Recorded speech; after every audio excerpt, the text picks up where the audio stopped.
Hello students, welcome to Learn India Everyday platform run by Alcaro Career Institute। मैं doctor Manoj, आपकी physics faculty. आज के इस session में जो टॉपिक हम डिस्कस करने वाले हैं वो है electric potential and potential difference. लेकिन आज का ये सेशन स्टार्ट करने से पहले हम बात कर लेते हैं उस प्लेटफॉर्म की जिस पर हम ये सेशन आगे बढ़ाने वाले हैं। एल्कारो करियर इंस्टीट्यूट क्लास 6 से लेकर क्लास 12 तक के सभी सब्जेक्ट्स की प्रिपरेशन आपको करवाता है। यहाँ पर हम आपको स्कूल एग्ज़ाम से लेकर IIT JEE और नीट की भी प्रिपरेशन करवाते हैं। तो चलिए अब स्टार्ट करते हैं आज का सेशन। तो बच्चों, आज का जो टॉपिक हम पढ़ने वाले हैं वो है electric potential and potential difference. Start करेंगे इलेक्ट्रिक पोटेंशियल से। तो सबसे पहले बच्चों हम बात करेंगे एक चार्ज की। तो हमारे पास एक बड़ा सा चार्ज है जिसको मैं नाम देता हूं कैपिटल Q। तो ये मेरे पास एक चार्ज है कैपिटल Q। हम इसको कहते हैं सोर्स चार्ज। मैं इससे बहुत दूरी पे या मैं कहूं इनफाइनाइट डिस्टेंस पे एक और छोटा चार्ज अज्यूम करता हूं जिसको मैं नाम देता हूं Q0। और बच्चों इसको हम कहेंगे टेस्ट चार्ज। मैं अगर इनिशियली ये अज्यूम करके चलूं कि ये जो डिस्टेंस है ये इन्फिनिटी के इक्वल है। अब मैं आपको एक कंसेप्ट रिवाइज कराता हूं। हमने डिफाइन की थी इलेक्ट्रिक फील्ड।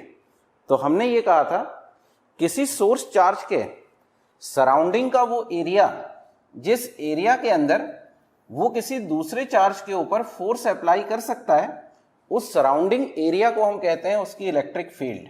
तो मैं अगर ये अज्यूम करके चलूं कि ये जो मेरा चार्ज है कैपिटल Q, इसके इस सराउंडिंग एरिया में ये किसी दूसरे चार्ज के ऊपर फोर्स अप्लाई कर सकता है, तो इस एरिया को मैं कहूंगा इसकी इलेक्ट्रिक फील्ड।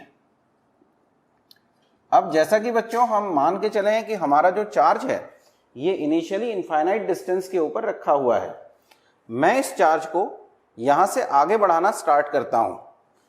तो जैसे जैसे मैं इसको आगे बढ़ाता जाऊंगा, जब तक ये चार्ज इस इलेक्ट्रिक फील्ड के इनसाइड नहीं आता तब तक मुझे इसको मूव कराने में किसी तरह के फोर्स की रिक्वायरमेंट नहीं है। तो मेरा वर्क डन भी क्या होगा, 0 होगा।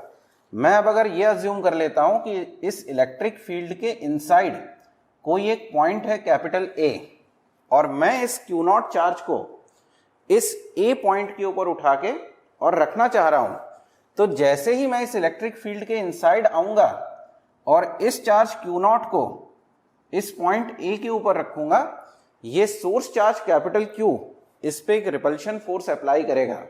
रिपल्शन क्यों होगा? क्योंकि दोनों ही चार्जेस पॉजिटिव चार्जेस हैं। तो अब अगर मैं इस टेस्ट चार्ज Q0 को पॉइंट A के ऊपर रखना चाहता हूं तो मुझे एक एडिशनल फोर्स अप्लाई करना पड़ेगा।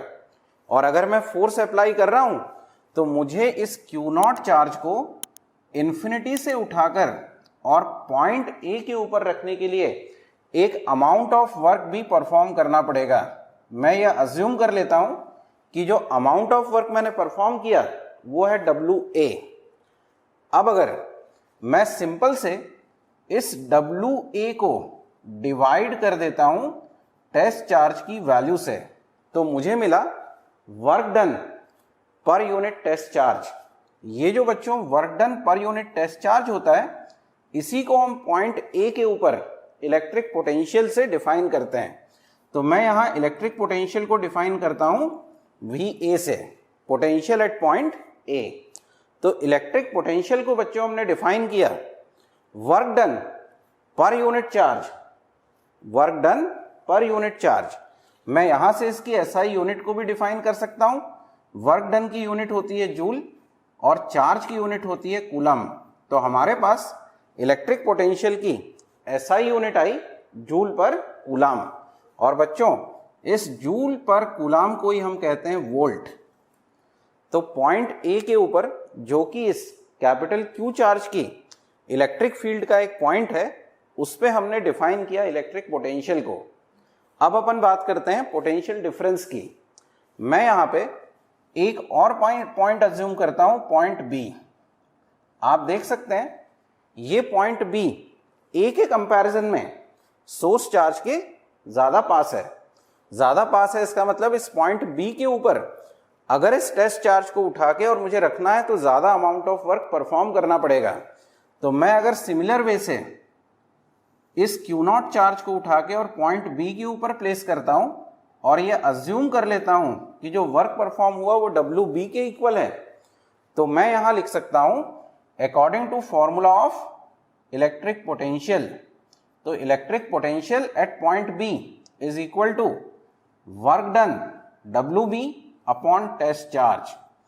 तो मेरे पास दो इलेक्ट्रिक पोटेंशियल की वैल्यू आई, VA एंड VB।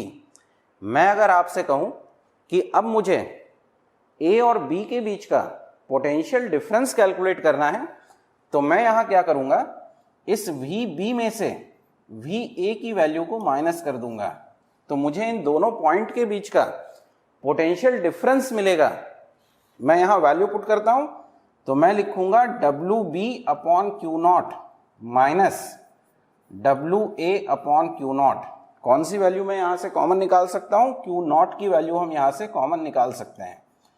तो मेरे पास वैल्यू बच गई WB माइनस WA। WB क्या है, इस चार्ज Q0 को इनफाइनाइट डिस्टेंस से उठा के और पॉइंट B पर रखने में किया गया वर्क डन। इसी तरह से WA डिफाइन करता है work done to move charge Q0 to infinity to point A।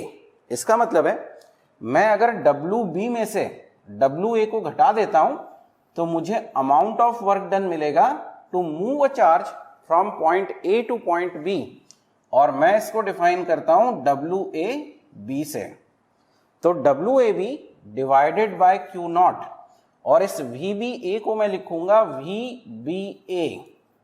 इस VBA को हम पढ़ेंगे potential difference of point B with respect to A is equal to work done to move a charge from point A to point B per unit test charge is called potential difference between the 2 points A and B। तो बच्चों, उम्मीद करता हूं कि आज के session में आपको इलेक्ट्रिक पोटेंशियल और पोटेंशियल डिफरेंस को किस तरह से हम डिफाइन करते हैं ये समझ में आया होगा। नेक्स्ट सेशन में हम बात करेंगे किसी पॉइंट चार्ज के कारण प्रोड्यूस होने वाले इलेक्ट्रिक पोटेंशियल की। तो आज का हम सेशन यही वाइंड अप करते हैं। नेक्स्ट सेशन में हम फिर मिलेंगे, तब तक के लिए नमस्कार।